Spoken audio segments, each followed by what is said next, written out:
তো মিন্নি আমরা রেডি, আমাদের ব্যাগ প্যাক হয়ে গেছে। আর বাসছে হলো রাত্রি 1:30, 2টোর সময় ট্রেন আছে। আমরা বেরোবো, রেডি। তো চলো জয় জগন্নাথ, ঠাকুরকে প্রণাম করে বেরোই বাড়ি থেকে।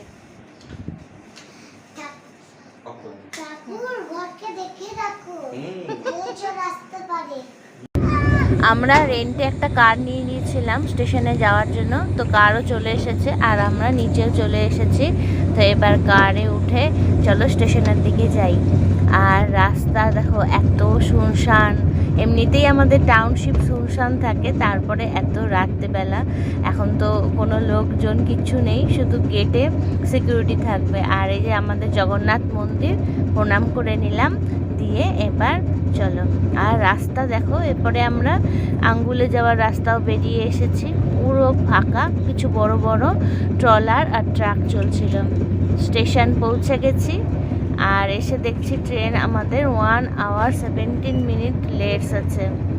তো এবার ওয়েট করছি বসে বসে, আর কি কাজ আমাদের এখন ওয়েট করা ছাড়া। আর মশার কামড়ও খাচ্ছিলাম সাথে। তারপরে তো অ্যানাউন্স করলো আমাদের ট্রেনও এবার আসছে। তো এই তো আমি আর মিন্নি চলে এসেছি প্ল্যাটফর্মে, আর এবার আমাদের ট্রেনে ওঠার পালা। অনেকক্ষণ ওয়েট করার পরে যখন ট্রেন ঢুকছে তখন কিন্তু বেশ ভালো লাগছে। তো আর মিন্নিও খুব এক্সাইটেড। তো এই দেখো আমাদের ট্রেন চলে এসেছে। তো এবার ধীরে ধীরে আমরা ট্রেনে উঠে যাই। এই তো ট্রেনে উঠে গেছি, এবার আমরা বেডগুলো করে নিই। মিন্নি শুয়ে পড়েছে, আর আমি আর মিন্নি একসাথেই শোবো। এই তো এবার আমরা একটু ঘুমিয়ে যাই, দেখা হচ্ছে সকালে।